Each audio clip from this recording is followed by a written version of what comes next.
What's good, YouTube? We're here for a preview of Leagues Cup Match Day 1, spanning from this coming Friday to Sunday, so this coming weekend. And we had a quick turnaround from our last video. Make sure to check that out. We preview the entire Leagues Cup group stage and look ahead to all those matchups, but this is going to be more solely focused on the betting aspect and what I like for this first slate of games, the first group stage match day. And I'm going to have 4 picks for that specifically, and then we're also going to dive into some future bets that I like, including some group winners and a couple sprinkles on some outright winners. So we've been doing really well in MLS play specifically, which has been the focus of the show. And now, obviously, with the Leagues Cup break, we're going to dive into that and go kind of match day by match day and hopefully just come out, have some fun, enjoy the tournament, and come out with some profit. So that's the goal here. So let's just dive into the first picks, which are for this specific weekend slate. So we start with the West 1 group here that contains these 2 teams, Austin and PUMAS, and then the third team being Monterrey. So this is the game that gets the group kicked off. And just for some other context, in last year's Leagues Cup, Austin was in a group with Juarez and Mazatlan, so 2 other Mexican teams, and they finished pointless in that group, so they dropped out after the group. And then Pumas was in a group with DC United and Montreal, and they topped that group. They went out in the round of 32. And once again, like I kind of alluded to in the preview video, it's just kind of remains to be seen what we see from each and every one of these top tier sort of Mexican teams, such as Pumas, because most of these teams like Pumas are already qualified for the CONCACAF Champions Cup, and a lot of these teams aren't exactly thrilled to be playing this tournament while their own season basically just started. So it's kind of going to be a long spectrum in terms of what teams are going to field basically full-strength rosters, who's going to play some more younger players and whatnot, and just basically how seriously you're going to take this tournament. But I think I'm willing to take the risk here because this, with the other teams in this group being just Monterrey and then these 2 teams, right? I think both the Mexican teams think that regardless of how they feel about this tournament, I think they don't even have to play completely full strength lineups. I think they'll still play a decent lineup and they can still get by and just win their game against Austin, and then you already advance to the knockout round. So Austin is just that bad in my opinion. So I'm taking, as it says here, Pumas draw no bet at -115. We get the draw protection. Austin is going to be at their home stadium for both these games, but like I also talked about in another video, their fans are part of some of the groups that are boycotting this tournament. So they will still have some fans there, but like the more diehard supporter groups that are the voice of the supporters and make up the most vocal part of the supporters will not be there, based on their statements on social media. So it's not going to be as good of a home environment, and I just don't see Austin being too threatening for this Pumas team. Pumas right now actually has started this new Apertura season with 3 wins, 1 draw, 9-3 goal difference. They're looking really good. I think they have very serviceable strikers. They picked up Funes Mori, like I talked about. They have other striker options on the bench and some pretty good depth, including obviously they have the star in Cesar Huerta, who's a good midfielder, and others like Rivas. So I just think even if they don't play a completely full-strength lineup here, that they can still get by Austin. Austin just has too many problems. They have some of the worst expected goals numbers in MLS. Pumas, meanwhile, they have been kind of a home team when it comes to MX play, but across the double portion of last MX season, they were in the top 5 in expected goals allowed, so their defense was pretty solid when all things considered, and then they've started this season pretty hot offensively as well. So I think at worst we see a push here, and maybe this goes to penalties, but I just don't think Austin can keep up with this team as long as these teams are full strength. And Austin still has a lot to work with in terms of their offensive production. They don't really have a true striker right now. They picked up Bukhari, who played in that this last game before the Leagues Cup break, and they're still trying to mesh these players together and figure out the system, but it just doesn't scream like they're ready for this level of play to me. And I'm just going to take the chance. I'm going to take the push protection with this Pumas side and see where it gets us, because they also don't have to travel for their next match. All these teams are going to be playing at Q2 Stadium for all their games, so that is a big advantage. So for the second bet, I'm going with a two-legger, and we start in the first leg here between Atlanta and DC United. Both these teams towards the bottom of the East, and this kicks off the East 7 group, the third team being Santos from Mexico. And I'm going with the both to score as the first part of this parlay. And this is hitting 10 out of 13 Atlanta home games and 7 out of 12 DC away games. Both these teams have kind of actually crept into the top upper half of expected goals allowed recently, but honestly, that doesn't really tell the whole story. Atlanta's lost, obviously, so many DP signings to other leagues, and now they're looking to replace them. They actually signed Alexei Miranchuk from Atalanta, I think today. That was confirmed. But, I don't think he obviously won't go for this one. And, I'd be surprised if he goes for Leagues Cup unless they make a deep run. But they probably just want to get him situated before MLS play resumes. But anyways, they lost also Caleb Wiley, one star left back, to Chelsea, who's going to get loaned out eventually. And Atlanta still has some serviceable players, in my opinion, in terms of the offensive end. They're coming off a big win against the Crew at home. They get to stay at home, get a little bit of rest before this game. And both these teams have played each other twice already, and each time the away team won. So yeah, I think it was a 3-2 result for DC when they played here. And DC's also coming off a big road win at Minnesota, a rare road win at that. And their attacking core is going to be healthy. DC actually has some of the worst injury luck right now in terms of their center backs and just their defensive core, and they've just been plugging in pieces a lot. It's been a clean sheet's been really hard to come by for them, especially being on the road here. So I don't have a problem with Atlanta scoring. It's just about DC's end, and I just think these two teams play open games. Even when Atlanta goes up in games, we've seen them really still commit to this play style and not try and see games off, and that leads to some pretty embarrassing and just unnecessary comeback attempts. So I think both the score is a good parlay piece in this one. And then we move on to the second leg where we have the worst East team in MLS, the Revolution, taking on one of the worst teams currently in MX in Mazatlan. And I'm going to take Mazatlan to score here. The Revs are so banged up, as I alluded to in the preview video. Caleb Porter said that most of the star players that are out right now, who are basically the Revs' only saving grace, such as like Vrioni, Hill, Barrero, all these players that have been out for a handful of games are definitely not going to go for at least this game. And maybe not for, the group stage of Leagues Cup. And I just don't see the Revs making out of this group anyways. I think Mazatlan could honestly take this to pens or steal the points because New England is just that bad. It doesn't matter that they're at home. Mazatlan hasn't started this MX season well. They're 0-1-3, 3 losses. But I still like their chances here. New England, it doesn't really matter who they're playing. They leak. They have some of the worst goals allowed in the league. They have the worst numbers for expected goals. And they're just going to be banged up. They're going to be fielding a really, honestly, sad roster. Mazatlan, as bad as they've been to start this season and the entirety of the last complete MX season between the two phases, they were actually middle of the tables in terms of both sides of the ball in terms of their expected goals and expected goals allowed. So they're not as bad as their results are. They can still definitely have the capability to put a goal past New England. Both the score I don't mind either because both these teams defensively are very shaky, but I wouldn't be I just don't see how the Revs can keep a clean sheet. I think as bad as they are in Mexico, I think this New England side, they got rocked by like Club America 5 or 6. I think it was like 10-1 aggregate or something in that Champions Cup earlier this year. So I'm just going to take a flyer on this Mexican side, as bad as they've been in MX, to get me a goal. And then that brings this to over plus money. So I think this should be relatively sweat-free, and we, take this two-legger home. So we got another two-legger here. I'm going to start in the West 7 group with LAFC hosting Tijuana. And I'm going to go with LAFC to score 2 goals here. They've been electric at home. 31 goals in 13 home games. The best expected goals numbers. They're relatively healthy here. Their defense has been solid. That's kind of propelled them up into that one of those MLS contenders.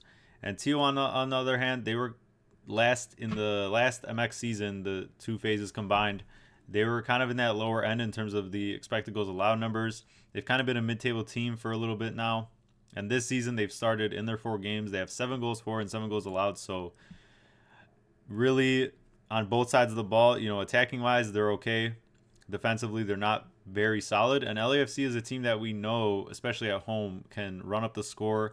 They've definitely become a bit more balanced this year, but their game plan naturally, just with the players they have, like Boanga, is just suited for holding leads, and they know how to counterattack based off that, based how the game changes after they take a lead. So I really don't see how they don't score 2 here. In the last League's Cup, I think they're one of those teams that got a bye, and they beat up on Juarez in the round of 32 7-1. And then they eventually dropped out in the quarterfinal, but they played Monterrey in that game tight 3-2. So even against the better teams, they're scoring. They have one of the best attacking, cores and systems in the league. So especially at home here, I just don't see, even if Tijuana scores, which could be a possibility, I just don't see how LAFC should have no problem scoring themselves. So I'm only going to worry about one side of the ball here. I'm sure LAFC win, but I like the price I'm getting for this part of the 2-legger. So yeah, we move on to Miami now, first in the East in MLS. And even without Messi playing, Suarez might be a doubt, and now Diego Gomez going for the Olympics. I still like this. I mean, listen, if you just go back through the games, both the score and the over, or at least just the over, is hitting in basically every game, it seems like, especially at home here. They've played a couple home games in a row now in MLS play, and now they get to stay here against statistically the worst team in MX in the last Clausura. They only won 1 game. They give up basically, if they gave up 1 more goal, they would be giving up 2 goals per game in that regular season. They've improved a little bit in terms of their attack in this handful of games, which I know is a small sample size, but defensively, they've still given up 8 goals in these 4 MX games to start this Apertura. So, it's just the prices here. They give us some good plus money. Even without these kind of key players for Miami, they still have, I think, the good enough attacking depth to make up for it, and they know how to run up the score as well. So I think Miami themselves obviously can give up goals to anyone as well, and Puebla might get us one here. I wouldn't be surprised, but Miami can score the 3 themselves if they please.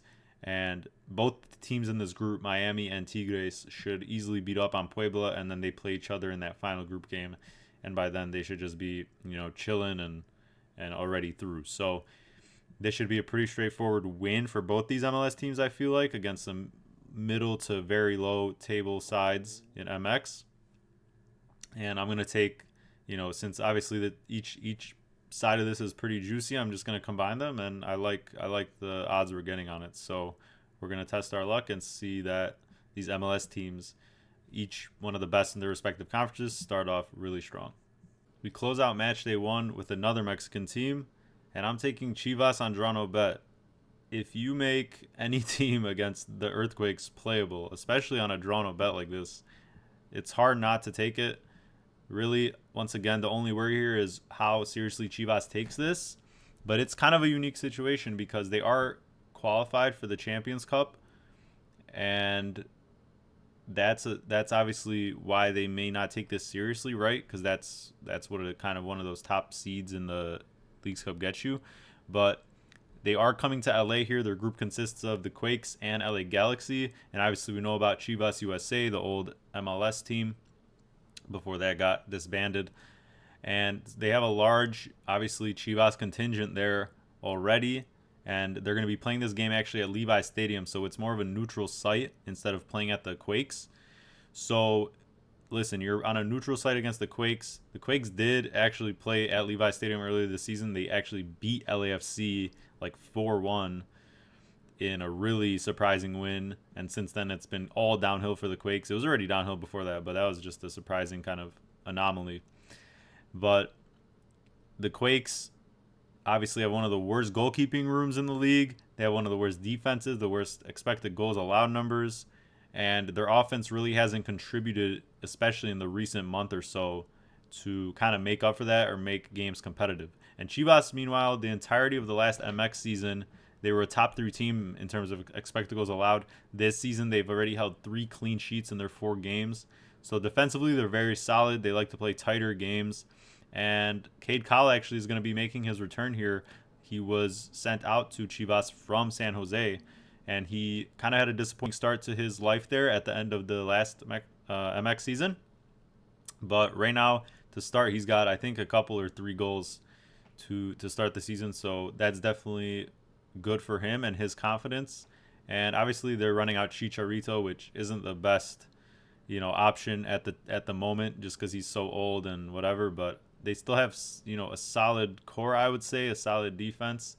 And this is just a risk I'm willing to take once again, such as with Pumas, because these are basically going to be both of these are basically neutral site games, and they're simply the better team. It's just really about holding it down defensively. I think they can squeak out a 1-0, 2-0 win like they usually do when they do get their wins. That's just how Chivas plays. And at worst, this is a draw, it feels like to me. So at the price, I think it's kind of something I have to play. And it's probably going to feel like a Chivas home crowd, to be honest. So that's another boost for them. And we're going to see just basically how they approach this tournament. But I think, once again, with the teams in this group being LA Galaxy and these 2 teams, I feel like both these teams can easily just beat the Quakes and move on and not have to stress and strain their players too much. So that should be pretty straightforward here for this Chivas bet. So we start here with West 8 with the futures bets.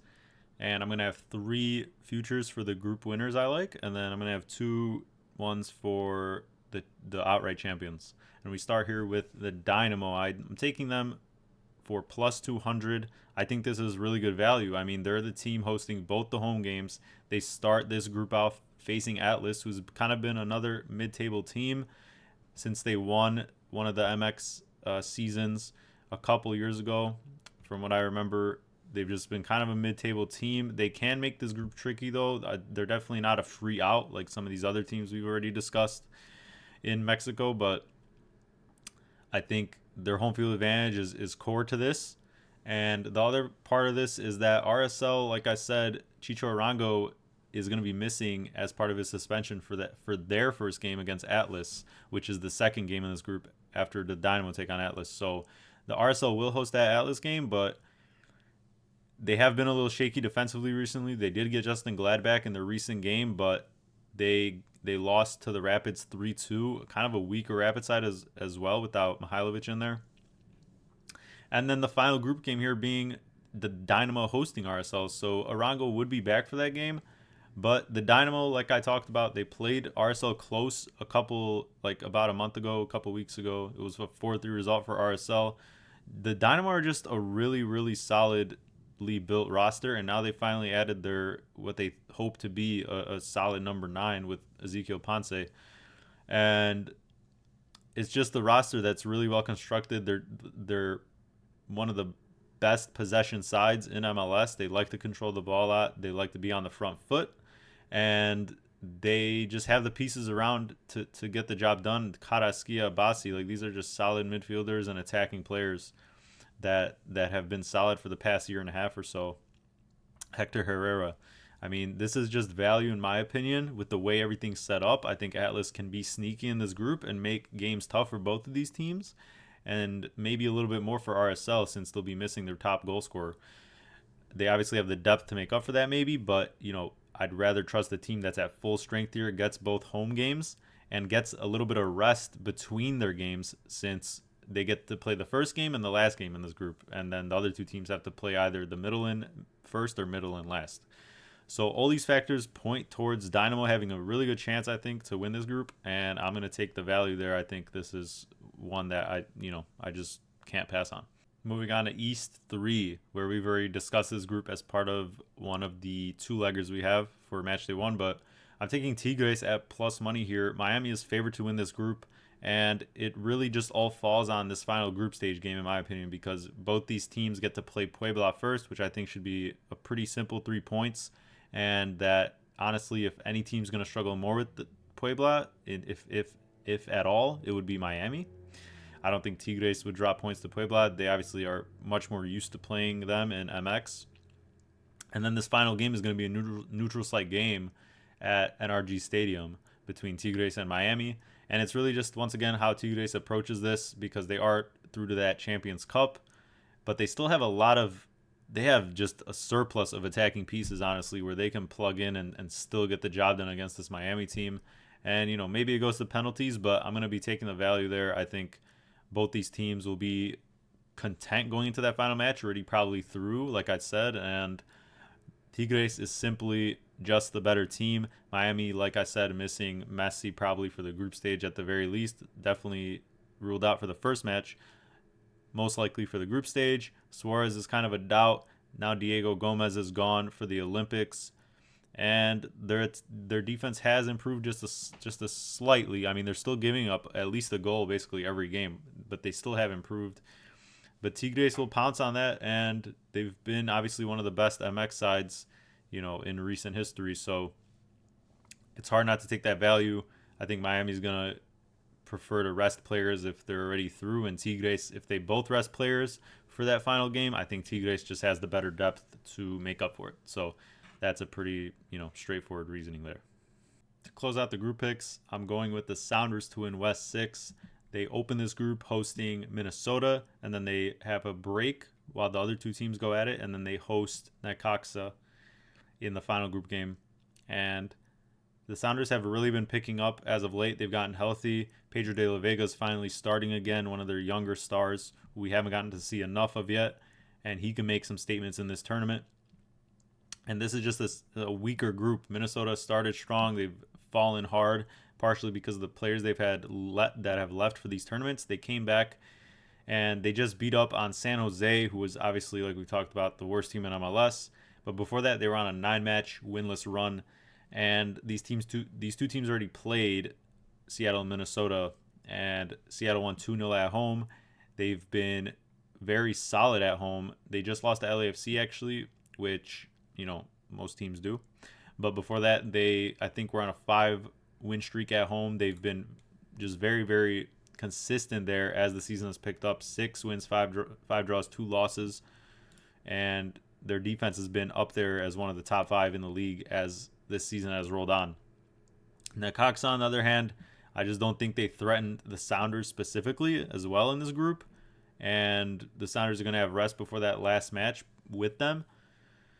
Necaxa, they finished the last Apertura dead last. And then the most recent Clausura, they barely scraped into the play-in. They've also just been one of those inconsistent, lower tier type of Mexican teams recently. And it's kind of more the same how they've started this season. So it's hard to expect much out of them. Minnesota's defense as well has just really been poor in the second half of this part of the MLS season as well.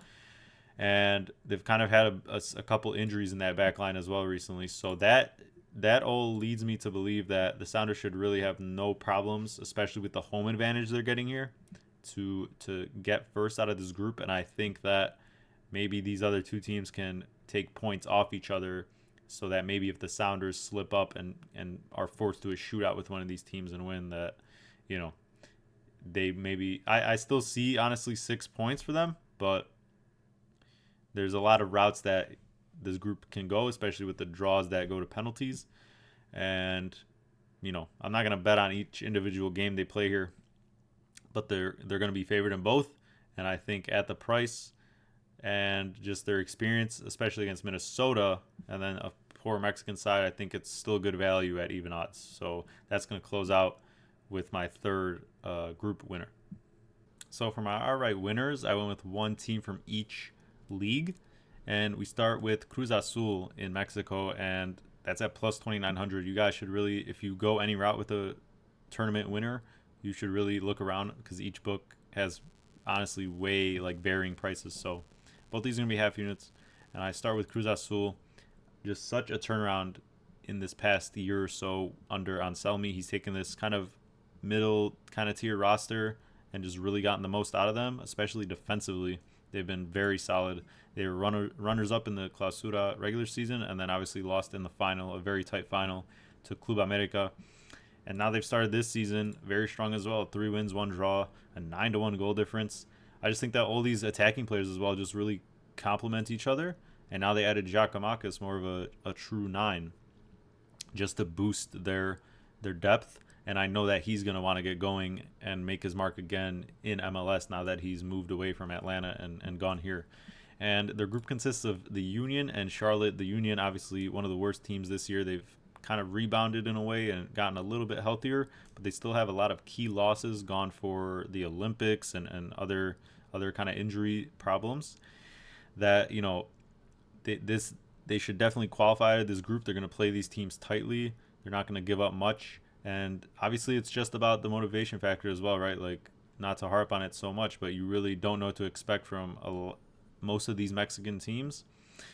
But if they play to their full capabilities, I think this is a team that has a really good chance, because if I expect them to make it out of their group, number one, and if they do make it out of their group, they actually have one of the easiest quadrants of the bracket.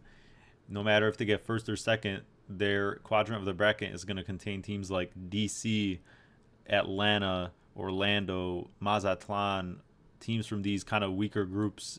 Cincinnati would be their hardest test, maybe.